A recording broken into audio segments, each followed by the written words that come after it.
ಪ್ರೇಮ ಕಾವ್ಯ ಇವತ್ತಿನ ಸಂಚಿಕೆಯಲ್ಲಿ ಏನಾಗುತ್ತೆ ಅಂತ ನೋಡೋಣ. ಪ್ರೇಮ, ಮಾದೇವ, ಕಾವ್ಯ, ರಾಮ್ ಇವರೆಲ್ಲರೂ ಸೇರಿಬಿಟ್ಟು ಇದರಲ್ಲಿ ಯಾರು ಇದ್ದಾರೆ ಅವ್ರನ್ನ ಕಂಡುಹಿಡಿಬೇಕು ಅಂತ ಹೇಳ್ಬಿಟ್ಟು ಒಂದು ಪ್ಲ್ಯಾನ್ ಮಾಡ್ತಾರೆ. ಅದಕ್ಕೆ ರಾಮ್ ಒಂದು ಮಾಸ್ಟರ್ ಪ್ಲ್ಯಾನ್ ಕೊಡ್ತಾನೆ. ಆ ಮಾಸ್ಟರ್ ಪ್ಲ್ಯಾನ್ ಏನಂತ ನಿಮಗೆ ಗೊತ್ತಾಗಬೇಕು ತಾನೇ, ಹೇಳ್ತೀನಿ, ಪೂರ್ತಿ ಎಪಿಸೋಡ್ ನೋಡಿ ಗೊತ್ತಾಗುತ್ತೆ.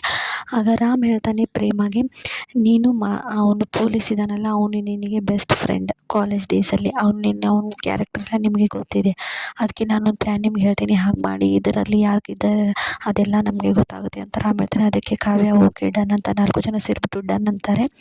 ಆನಂತರ ಏನಾಗುತ್ತೆ ಅಂತ ಅಂದರೆ ಮನೆಗೆ ಹೋಗ್ತಾರೆ. ಮನೆಗೆ ಹೋದ ತಕ್ಷಣ ಮಹಾದೇವ ಹಾಗೆ ಕಾವ್ಯ ಇಬ್ಬರು ರೂಮ್ ಒಳಗಡೆ ಇರ್ತಾರೆ. ರೂಮ್ ಒಳಗಡೆ ಇದ್ದಾಗ ಮಹಾದೇವ ಏನು ಮಾಡ್ತಾನೆ, ತನ್ನ ಕೈಗೆ ತಾನೇ ಬಡ್ಕೊಳ್ತಾ, ನೀನು ಮನೆ ಬಿಟ್ಟು ಹೋಗು, ನೀನು ತುಂಬ ಕೆಟ್ಟವಳು, ನೀನು ಹಾಗೆ ಮಾಡಿದೆ ಹೀಗೆ ಮಾಡಿದೆ ಅಂತ ಕಾವ್ಯಗೆ ಜೋರಾಗಿ ಹೊಡೆದ ರೀತಿ ಶಬ್ದ ಮಾಡ್ತಾ ಕಿರುಚಾಡ್ತಿರ್ತಾರೆ. ಆಗ ಕಾವ್ಯ ಕೂಡ ಕಿರುಚಾಡ್ತಿರ್ತಾಳೆ, ಬಿಡು ಮಹಾದೇವ ಬಿಡು ಮಹಾದೇವ ಅಂತ ಕಿರುಚಾಡ್ತಿರ್ತಾಳೆ. ಆಗ ರಾಮ್ ತಾಯಿ ಹಾಗೆ ಮಹಾದೇವ ತಾಯಿ ಅವರೆಲ್ಲರೂ ಸೇರಿಬಿಟ್ಟು ರೂಮ್ ಹೊರಗಡೆ ನಿಂತ್ಬಿಟ್ಟು ಎಲ್ಲ ಕೇಳಿಸ್ಕೊತಿರ್ತಾರೆ. ಆಗ ಕಾವ್ಯ ಅಲ್ಲಿಂದ ಹೊರಗಡೆ ಬಂದುಬಿಟ್ಟು, ನನಗೆ ಸಾಕು, ಈ ಮನೆ ಋಣ ಮುಗೀತು, ನಾನು ಈಗ ಮನೆ ಬಿಟ್ಟು ಹೋಗ್ತೀನಿ ಅಂತ ಕಿರುಚಾಡ್ತಾ ಮನೆ ಬಿಟ್ಟು ಹೋಗ್ತಾಳೆ.